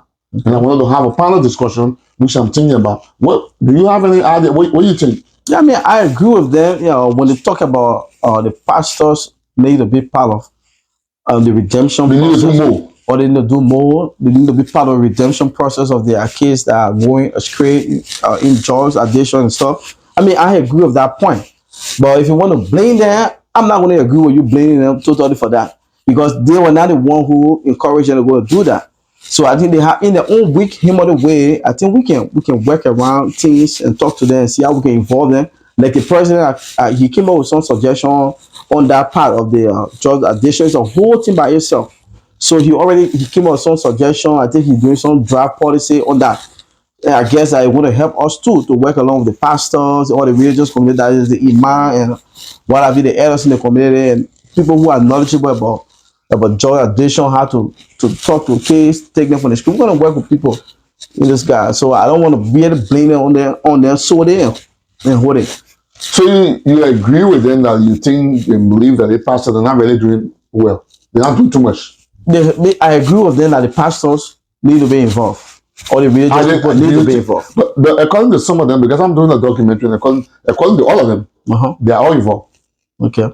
So, but what are you saying? Do you see the significant impact, or is not visible for us to see in the community? I think they need to do more. Yeah. When you say more, can you elaborate more? Yeah, what do you want to see them doing to be considered more? I want to see them having this lecture series. I want to see them engaging the people, the judge, users. I want to see them engaging them biblically or by the Quran or whatever. I really want to see that kind of a one-to-one. And you're not seeing it in the community for the pastors? I have not really seen that since I came. I've not seen that kind of engagement, vigorous engagement. Not even for your own pastor, Hosanna? I mean, for him, Pastor Tua is one of the pastors in this community. I tell you that if everybody were like him, all the pastors were like him, I think we will go far. So all the pastors I think in terms of being humble, down to earth, I think he's one of the best. I think he's one of the best amongst most of them. And then there's another thing that is rising in the community that I want to get a thought on. But it seems to be like you're knowledgeable in. In the Constitution, they say you got to get degree to get a job, degree to get the other position. They think that your community, why the degree business? That's what we say. We'll have a review session of the Constitution, and we'll bring it back to the body. And though it is good we to have have that. degree people there, and so the degree people, most of them do a lot of things. I know. Okay, so what's the significance of the person getting degree? You gotta get general accumulating degree. What? Why is it that? So why if the person get degree but is knowledgeable about things, they can connect with the community, they can do things. I think they try to put cap on something that was created to people so that you don't What have type of people? Just the educated? no, not just. I think they try. That's why I'm saying we'll have a whole review session of the Constitution. A lot of things we think is ambiguous. We're going to look at it together. We're going to reason together and come up with one understanding. So we're not really. We don't want to condemn the past. We want to commend them for the kind of work they did. They did a seriously well by writing the Constitution. At least we have something to work with. So we want to commend them so dearly that we can start from where they stop, and we all can work together and do the best for our community. All right. Everything was working on that same group. You were working with the same group. Everything all called Lester. So everything doesn't know what we wanted to audit. When the president told us how we used to audit, for everything to tell us today, let everything start playing no chicken arrow with us. So let me ask a question, right? Steve Bullock came to power. The SG that was then on the Constitution Review Board or on the board, right? Mr. Murray Vanney said that the letter was vague. There was no reason to audit it because it did not make any sense. That Mr. John Bonan was also a vice president who left his position, resigned, came and joined the board. How can he be the same person that won't audit his boss man? So what do you say about that? I think Murray Vanney had his own view, But I mean, do you think Mr. Bonan was, because you said Bonan was the chairman of the board at that time? Mr. Bonan was the chairman, yeah, he was appointed chairman. Okay, of the board, yeah. so you wanted the vice president who was the chairman of the board to audit the president? That's what proves transparency. So you think that Mr. Bonan auditing his boss, but going to be transparent? Yeah, transparency. Because he resigned, right? But then how come the letter was denied by Heritage? How did Heritage come into play? Like I said, I think Bernard left after some time, right? Heritage became board chairman. You get what I'm saying? Bernard didn't stay there. It didn't stay long. Bernard left when Bernard took over as board chairman. Bernard, the only thing Bernard did, I remember Bernard was just between Steve and the outgoing people for the document. After that, Bernard told us we were leaving. That's how Eric Tay was appointed as chairman of the board. That's how that whole auditing business starts. Eric Tay started pushing it back and forth with Morris then. At the time, they were going back and forth. I think because at the time, Bernard have left. Because when you look at it, Bernard was there first, right? So Bernard left, Eric Tay became chairman. You were elected there or Yepo is there? I think the board have their own ways of electing a chairman. Now, there is an allegation as to about the Nestor's administration. I wanted to see whether you got any insight. They say that suppose they receive $5,000 grant for COVID-19 for the community. Suppose they receive $10,000 grant. I brought it to Mr. Heritage's attention. Mr. Heritage actually confirmed. He said he heard they say, but it was $10,000. He said when you carry Steve wanted to open the account, when they opened the account, he went 3 years and checked everything there. He did not see any record of that grant being deposited in there. Were you aware of any grant? Did you hear anything? I heard about any Nicodemus grant? I heard about grant. And how much you say it was? I will come to that. I watched the debate. I was in Root when I watched the debate for Lester to have the gust to stand in the public and ask questions in that debate. You see? You mean the past debate that I recall it? The debate that I recall it. The presidential debate. Yes, that bulletin video. Lester, just ask a question. Yeah, go ahead. It is sad. What you getting wrong? You're listening. It is sad to see Lester. Why you say that? You know, a man who served the Liberian Association for 2 years, turning over. They have to go to Sandy Bush for Lester to turn over. It is sad. It is sad, Lester. It is sad. I saw somebody. I said, I wish I was at that place. I would have been the one to tell Lester to say, Lester, you have no right to stand here because you have no credibility in your life because you close our account. The say close the account. You get so catch with 2,000 raw. It's not even a role to close the Liberian Association account. Who's supposed to close the account? You understand me? The account, when you leave in Bole, you leave. The other things should be specified in the Constitution. So you think these are some of the things I'm talking about. So you think that they may close the account because there's no provision in the Constitution that say whether when you leave it, you can close it or don't close it? I think some of the reasons. If that thing was stated, if you as an individual, because let's not know well, he reads this constitution. If anything was in the constitution that when you live in, Did he give any reason as to why he decided to close the account? I think for some local demons did. That's why Steve called for audit. That's what I want. The message for some local demons did. Because the reason because look at there you have the right that day to stand there to ask Steve question. I was told Steve, I was not in a debate, but anyway, it was a debate. Steve was told Lester, you don't have the right to ask me question. You are supposed to leave our account open before you ask me question. That's the answer I'm going to give him. But you see, Steve is a nice man. And the thing I will tell you, the organization, the Liberian Association, Steve will be one of the men in history since I've been here, right? It's one of the best ever transition I see since I've been here. We didn't have to go to Society Bush. We didn't have to run behind the person for Zanzan Kawaii to do. And I think you don't hear about it. Well, since let me tell you something. Yeah. Since Bode TV came to the block, I have received so many Nicodemus information about administrations upon administrations in this particular community. But the reason I will not give my source out, and I'm doing what I call the FBI, they call it dragnet. I'm digging and putting the puzzles together. And when I put the puzzles together, once that puzzle is complete, I'm not going to interview anybody. I'm going to sit by myself and give documents and show history and give dates as to how these things happen. The community need to know. And some people, and I'm giving a warning, if people think they can honor minds or think they will come and disrupt Bode, they didn't hear about Bode before. Yeah. You wasting your time. Because if I notice any Nicodemus who trying to honor my effort to shine or spotlight or positive spotlight on the community, I will deal with you. And starting from May, I will start calling people by me who Nicodemus in the community. I'm putting things together for them. And when I rest, there's other government here. They want to get in now. They want to participate. Nobody will honor my. When I see anybody coming to honor my anywhere, I will bring it to light. I think.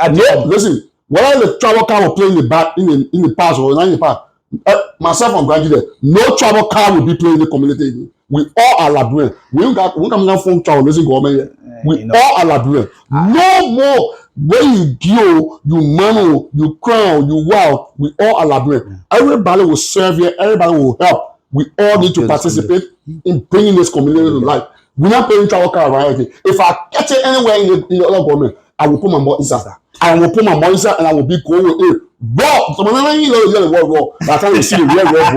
Now let's get back to our interview. Yeah. So, Mr. Individual, even when Lester came to power, right? I was approached to work. I told Lester I was going to give my support, but I was not in the country because at the time I was going for medical treatment home. I was going to Africa. Are you getting me? And I gave my support 100% to them. Every program they had, I show up. If I don't show up, my wife show up. You remember when they had the program where they raised that huge bit of money where Lofa County won the bond on administration on Lester. So let me ask you a question now. That money that Lester raised it will come to that. I asked that question the other day. You see, your took over account, the man here 2,000 raw. Was there anything to go back to say all the money the man collected, what was it used for? You see. That's what my problem is.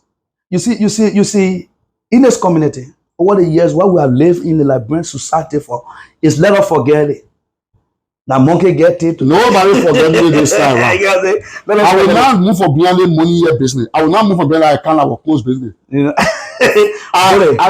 call Mr. Lester because you see this other thing right now is an allegation. Lester, Steve Bode, anything against Lester, Steve Bode that we hearing in this interview are all allegations. So I get all of them the opportunity to come for interview. So because it will be one side if I reach out to them. But what I'm saying, you were part of Steve Bode and you are with the youth. What significant impact did you do on the youth? Because listen to me, now we have people, youth down into drugs, gun violence, someone that dying for drug overdose. What did you do? What did you do? First we had Roslyn was appointed. You know. Who's Roslyn? Rose Frederick was appointed with me. Rose Frederick. Rose Frederick was appointed. Later on, I took over for Rose Frederick. How long was she in the position for? For a few times. I think she denied her position after some time. she was taken from the position because I guess When you say she did not, so what do you mean? saying that maybe she said she no longer wanted to serve again. Okay. Because she Did had come. she gave any reason? Yes, she said according to because let's be realistic. When it comes to project, most of the time when the girl when she took over, she wanted this project, and I guess the Liberian Association said we don't have fund for this. We got to have it. But y'all raising fund. You said that's all collecting all that money there. So why are you going to get fund? Now let's start Steve. Steve was not collecting the money. So there was no money coming to Steve administration. When we took over, there was no money. They said again 2,000 I check. You listen to the president right now. No. Saying that no. That's why you said told me in an interview you can go back here season 3 or season 4 of the election day. He said he tell what 2,000 something to Steve then. So it's on tape. He was saying they're happy, not knowing that he'll come back to Boeing. So you want to believe that Nestor should have turned more than that? More than that.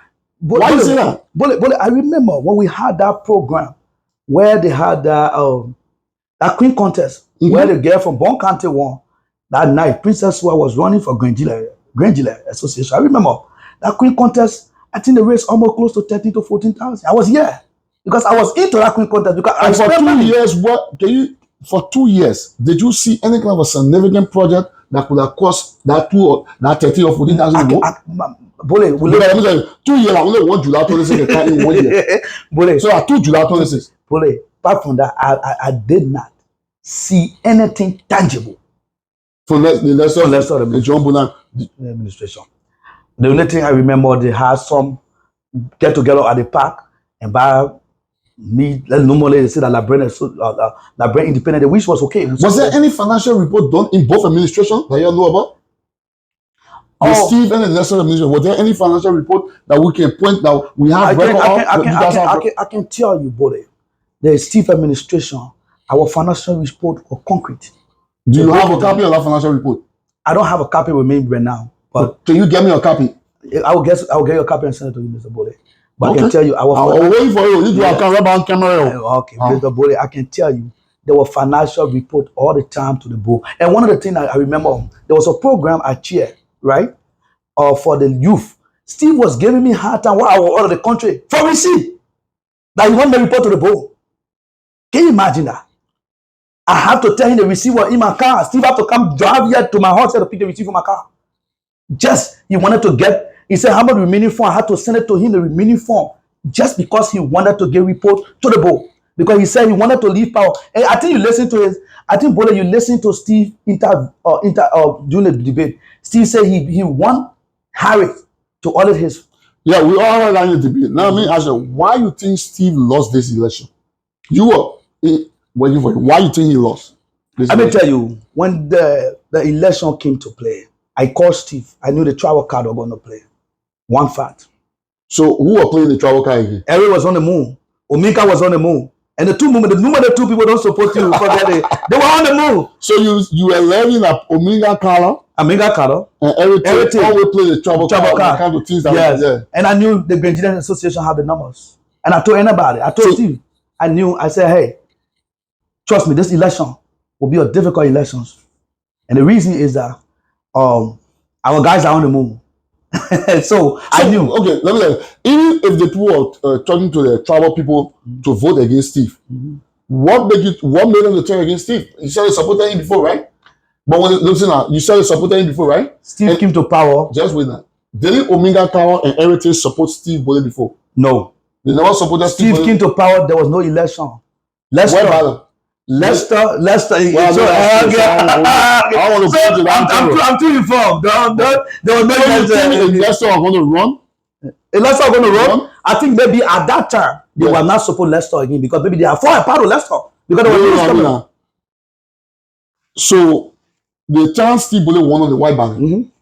Do you think that if Leicester are going to run, Omega Color and everything were going to allegedly play that travel card in? We can predict the future because politicians are always working. So you think Omega Color and every time they go? Oh, they never been support of Steve. So but Steve from Grangida, still get Grangida background? Maybe I don't know. Maybe. So you think maybe they say carry your own baby. So that yeah, Yeah, I think but for the elections, right? Mhm. I'm a very crafted politician. I'm a young man. I understand politics very well. You know what I'm saying? So let me say something. So yeah, let's go back to what you were trying to say about the youth. Because we can come back to the question and the answer. What significant impact did you have on the youth that they put in the constitution review board now that you will be suggesting for them to put in the constitution that will help the youth? Because many judges think about children in the community, we need some kind of a thing to go on. What do you think? What advice do you think you give the person now? Bole. I came to this community as a young man. I live in Phoenix, Arizona for many years. I wanted the soccer player that came out of this community. All the youth here knew me. I see all the youth growing up in my area here. I see all the young children we see today are doing drugs. All of them know me. If I go on the field today and I show up, oh, people might know how you doing. Because you know the records are there. You know the records are there. And because of that, we have that influence over them. So one of the things I will be preaching for. But the men start taking drugs now. They were taking drugs in Steve administration. No. So you had that influence. What did you do at that time that you do differently now? Bode, when it comes to this just taking, you understand me? In our society, marijuana is one of the key the boys can smoke. This thing's not been new today. Then the leadership come. It just looked like somebody is adapted to something. There are other mechanisms we can put in place. We have to be able to talk. Like a couple of them I can see that and say, hey, my man, the thing you're doing is not good. It's not good for your health. You're a young man. You understand me? We have talked to them. We have something. But the only thing I can think that we can do now, I think now we need to get more having those conversations. Whenever we on a soccer field, right? We see the case when it comes together, boy, it's something that we can be able to have. This conversation have to be the center point about our discussions. What we can do more, let's keep them like the way we used to have Denzel Lone Star, right? But you know, they were more click with the big brothers then. So the big brothers were giving them advice. So the soccer team were together. The unity from big brothers then who have left the stage need to come back and build that family. That's why you saw most of the children pay attention to soccer. You didn't have that level of trust during our time. Because our goal, like young men like me, I came to this community. I benefited from it. I could see people there because I had that relationship with you guys. You understand me? You not see me most of the time. You see me say, "Man, you're a young player. You're a young player." I see my picking you going somewhere. That encouragement. Those advice. You play soccer? No, I retire now. I retire now. You're feeling. You retire. Totally wrong with me. I retire. So, Mr. Magno, what advice now you will give the president? Because you say Ominga Kala and everything that Nicodemo basically. So what advice now you give the president so you don't fall in the minute babu? Because you're alleging that the minute soon you tell them to do something into it, then they come and go use a travel car against you. What I can tell the president, they get other travel there. So what I can tell the president, he should lead this community with honesty. Was Steve Bole not leading the community with honesty? So then why you say if you're leader honesty, then why you say the man elected for the president elected, right? He has some little backing from that Grandian Association link. You mean the current president? He do. So I asked him, was Steve Bole you talk about? He said Steve Bole is one transparent. When Steve Bole first of all, when Steve Bole intend to run in this community, we have to do a lot of work.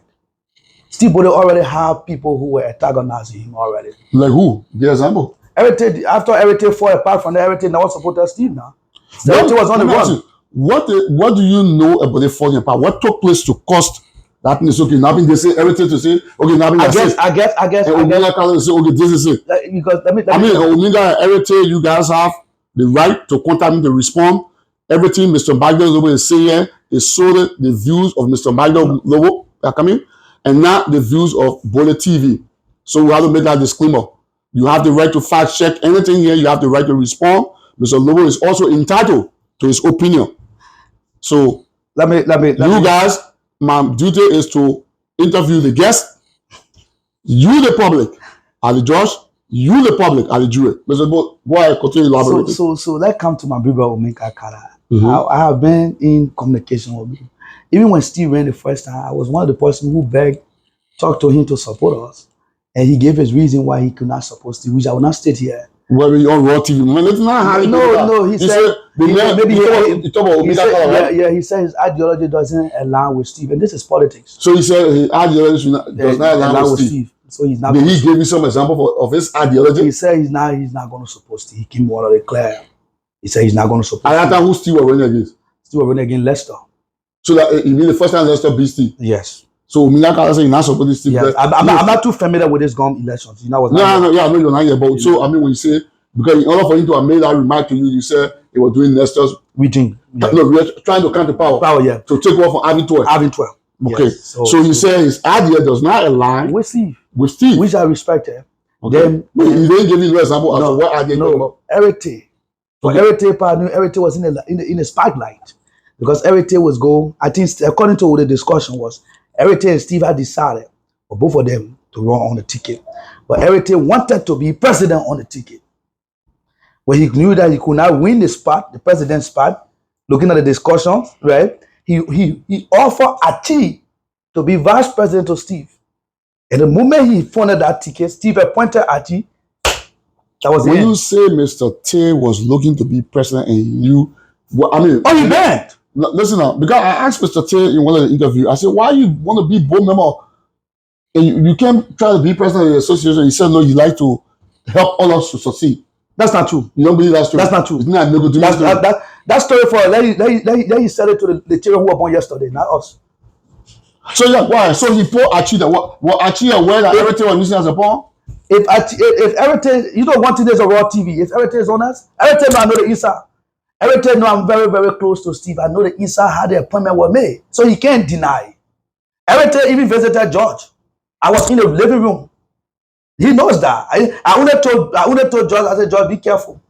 Certain politicians I don't allow it will be everything. I don't allow everything. My older brother. Oh, George Lover. Was support. I remember.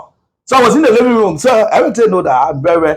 I just told George, I said, don't allow politicians that. Yeah, so let's go to the story. What caused Heritage and Steve to fall apart? That's it. You're narrating the story. I think on our spot now, when Steve could not back down his intention for being the president, right? Heritage gave an option, right? Which was Achi. So I almost surpassed. Achi was appointed as a vice president. He left on the ticket. So Heritage wanted to be the standard bearer of the ticket. Yes. And Steve Boley said no. No. Yeah. And even me were going to say no. I know. I would never, you know. So you think Heritage is not a trusted person? No, he's a people I respect, but I can never trust him when it comes to politics. I never. I don't eat my thing with Shane. I never trust him. Never. That just imagine this going election. This going process. This elections.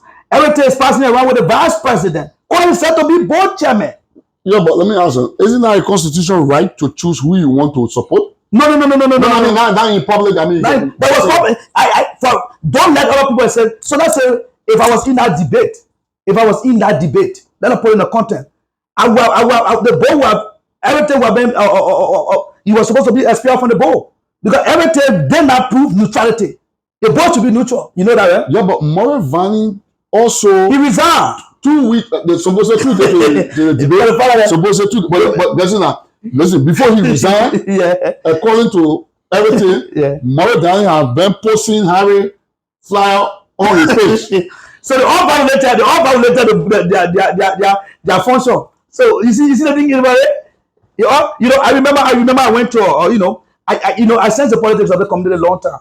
I told him, I said, you let me be realistic. Some of our people, let us tell them the facts. In this community, this is what the community, in order for the community to move forward, our big brother should do the right thing. Every time you're appointed on the board, you cannot, on election like that, you stay neutral. Even your support, you wouldn't go cast your ballot and go. We can't hear people in the corner say, Heritage talking to me, Heritage doing this. That's Nicodemus. My man is supposed to be a star for the ball. Oh, God. When Nicodemus warrior, I'm telling you. It's not creeping in the night. That's not normal for a board chairman. Then he is appointed now. Even I heard from inside source that he said that if Steve Boley was going to win the election, he was going to resign from the board. So Heritage was saying that Steve Boley was going to. You heard that from some Nicodemus. No, yeah, for us source. I can tell you. I will say we are informed. Yeah, but I know you for, but you own rotten. You gotta get some. They think I've been juicy. I've given you clues, but not everything I'll give you. No, listen, but you said also not cool. Okay, yeah, I've they cause also bread shot. What is it? For the ears, the voice for the ears. I learned that. He said he was going to resign. He still have won the election. Is there anything? Does he have a personal thing against Steve or what? I think it will be a better when you interview him. You got to ask him. Most of the time, I interview everything. But I know you ask that question. Have you watched his interview? No, I didn't think so. I gotta watch it. Okay, then you watch it. Then don't say, I asked him, man, why? Because you were praising Harry. They know I'm praising Harry proudly. Then I asked him, so all the people that are becoming, you're praising Harry, so they were not better. I want you after we review the Constitution a few months from now. Yeah, so let's see. So before we're about to come to the end of this interview, which is a great interview, give you a lot of information. What I want to know, Mr. Lobo, because you guys, they say, 45 days, you guys are yet temporary to work on that content. What should we expect that will be change, that you think will make some changes to this community? What will you be putting in that constitution? What will you be suggesting? You're going to fall on our board from what I see. George Gallagher, chairman, you, Mario Vanley, Secretary General, Roland Tody, I think you're 5, and Christian C. You're 5 on our review board. What will you be able to lobby with your colleague to put some of the things you say in there? Because number one, we have to have a person. If you're saying that, man, yes, sir, then what can waste our time staying in line to vote. I think it's supposed to be voting the board, standing in line to vote the board and to vote the president. No, but the way the president, the man who does not have the power, when they can do it to voting, it doesn't make sense to vote the board or not. But my man, the only difference that is simply the elected the president by casting ballot. The poor someone and cast a ballot. Cast a ballot and elected the board. But also the board get too much trouble. So what should we, Mr. Lobo? I want you to look at this camera and tell the people what they should expect the Constitution to look like with Mr. Lobo on the board and working with him. What we expect to be changed. What are some of the things? I mean, I know you're not going to go through the whole article and all that, but at least give some example to the people and show the people what they should be expecting the Constitution to look like. The board. The Constitution will look at the board. Who can be appointed on the board? What are some of the categories we can look at? Who can be appointed? How many tribes can be appointed? All those things. You cannot come from certain region. You can be far from certain region and be appointed on the board. So all those things can be specified in the Constitution, just to do it for everybody to be for the board to be unified. You get what I'm saying? That we can have representation from everywhere. That's one of the things I'm going to look into. And these are things I would say to my colleagues, and see where we can inject it, where we can make those amendments and bring it to them, because we're just making an amendment. We will just do that. I have to come to the one of the things what you feel about the Constitution, especially when it comes to bereavement in the community. That was one of the issues I was going to. If you watch the debate, people were going after Steve about the bereavement thing, right? What do you think now you can suggest about the Constitution, about the bereavement thing? What you be suggest? What's your opinion? Because I let me go back. The peace be to our artists. When my mother passed away, we had a conversation with Steve. Steve said, Magnus, I'm your friend, and you work with the Liberian Association. But in the Constitution, we don't. There is nowhere that in bereavement that the Liberian Association can give anything or collect anything for bereavement. But so hold on, let me pause you right there. There was a guy, I forgot his name, Koluba, if I can remember his name. His name was Koluba. Mr. Koluba said, they say in your Liberian Constitution in Arizona here, you ain't get nothing to do anything with people die here. So he was right. He was right. There was nothing in that. I want you to look at the Constitution. If you see anything that then bullet to so at that time, why didn't then your administration, because you're working on this, think about suggestion to amend for Steve to put a Constitution review board together so they can do something? Bode. What happened? There were too many things when it comes to Steve's leadership. Like what? Even me, the board at the time, that's why I told Harry, the board might work in his favor this time. The way the Constitution is set up. Yeah, but the board where got everything is silent. You know, Because according to you, you're allegedly saying that everything on your side. So right now, no, but apart from Heritage being on the side, there are many things on that board saying that Heritage will not get. Of course, they're from the same trap. They're gonna get Laura. Laura is very smart. Laura is on the board, right? Laura's on the board, yeah. Yeah, very smart. So there are so many people here you will not twist. So that one I'm not worried about But that. so you will be a person here you two on that board. No, I'm just saying Sassy is more close to him. So The person is wrong. Just maybe Sassy watch there too. Maybe he might say one level will think that way, but it's my view. But some people have the right to sell about interview. You can't. Every board member watching it, you have the right to respond to Lobo's opinion. So the Laura's a very smart, well And you think that everything will not be all the manipulator. He can never manipulate Laura. I can guarantee you that. Because more Vanessa all the camp with Justin Paul. No, me, it's not. It's just the fact that our bully, when you have a community that is so diverse, a large community like this, we might be able to do things. These are checkpoints when you're following the constitution, you have to look in. You get what I'm saying? What can we put this here? How can we do this for check and balances so people can feel left? Right now, I was at work. Analyst men, state men coming from the community. But right now, they were appointed so down the board because they feel they get the numbers. Come on. So people are actually complaining about it. So let me ask now. So let me ask a question. Now, because the community, we must have a community that work for everybody. We must have a community like in Nilefa. Do you think you will have a provision in this constitution, right? Or you talk to a person, you're happy. Say everybody complain about one trap in the thing.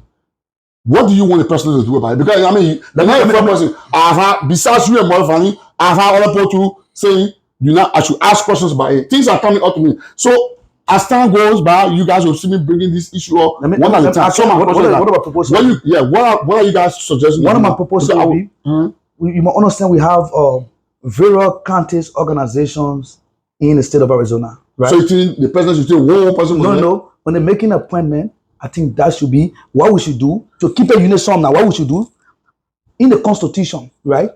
If the counties that have the counties that are here that have their association, right? I think we can recommend within the constitution there should be some provision that they can send, they can vote at their county organization, right? Vote and send the person to be if they can vet 2 persons or bring them to the community. On that we can make a decision who can serve on the board. I think what I would suggest, because we don't want the tribal thing to carry our community. We all are Liberians here. I think what I would suggest, you should put in our constitution going forward. The people can make an election, but each tribal group here should send two persons. And out of that 2 persons, the people should elect the most qualified out of that 2 persons to be on the board. Yes. I think in that way, then will be fair. Then will not be having people blaming. Even though the grandchildren, they didn't say, oh, you're picking me. It was the people who were in the hall. No, but listen, they elected them. They elected them. So to scratch all the things, so we can have one person think they can use travel car, or people think people elect that person using travel car. What will happen is that all the organization here, the travel organization, even people who are in minority travel, they should go to them, just send two people then, we'll line all of them up and do our vetting. We'll do a vetting for each. Yeah, for each. It will, because on the board, we'll say you only have one spot. Yeah. You have one spot. Yeah, every time you have one spot. Some people say, because my family was suggesting that we get 9.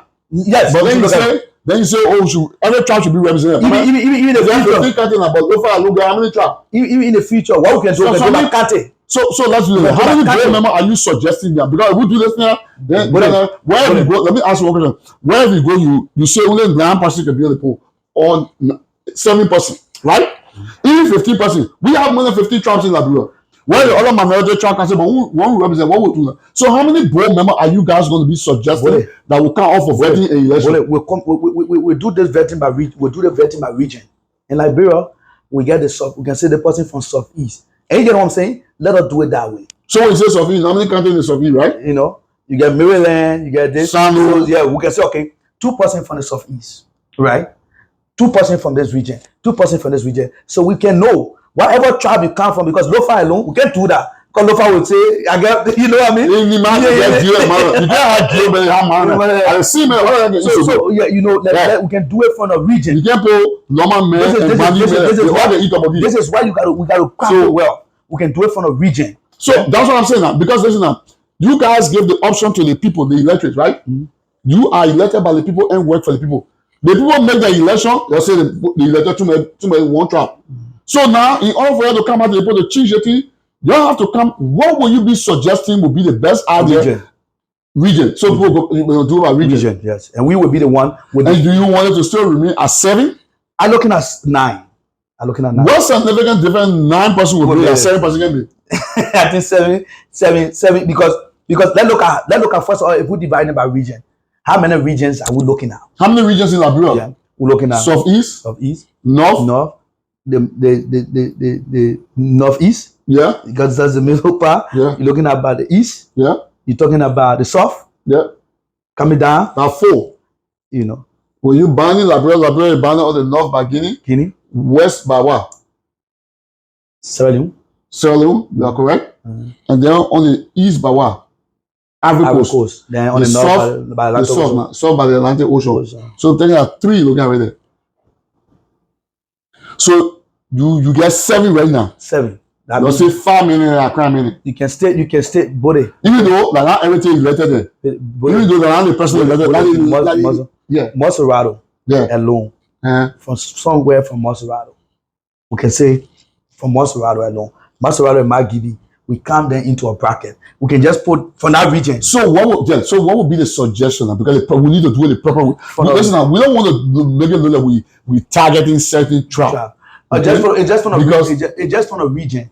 Because if you pick one person from Nima, why the Guillaume from Nima, different Guillaume and Nima. But Manigo go for Nima, so if you pick one Guillaume from there, it means represent Manigo too. So if you pick one from there, for Nova, the same represent because that's what I'm saying now. So this is what I'm saying. It's going to be tricky.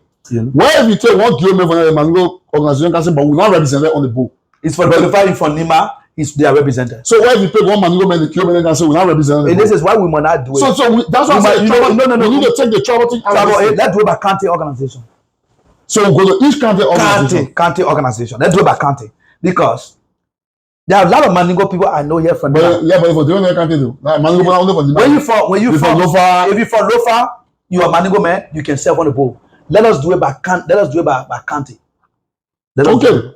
So then I think what's going to happen is that instead of we need to sit down and craft it well. Instead of using the verbiage, too many crown people on the board, we have to change that verbiage to say, you know, electric. You have to educate the people that are going to be voting to say, you know, we gave the power to you guys to elect, but do not elect more than one of the same tribe on the board. And we got to be crafted and we got to be educated about it. And then we have to tie the string who can be board member. You can't just go pin somebody. Yeah, but then you see, when you say you can't go pitch somebody there again, we have people who have also complained to me that why I say to be common person for a complete organization, you got to get PhD, bachelor, and all that. You can serve. You know, saying that PhD, I'm not going who get PhD, but I mean, they don't even know what's going on around. So what I'm trying to say now, if you say don't just pick common, listen, if you just say don't just pick common board member, what you need a common board? Who is considered common board member? Bully. Yeah. Bully. Before we appoint the board, we must talk to your people, man. Talk to your people. We must have a raw. We must have a board debate.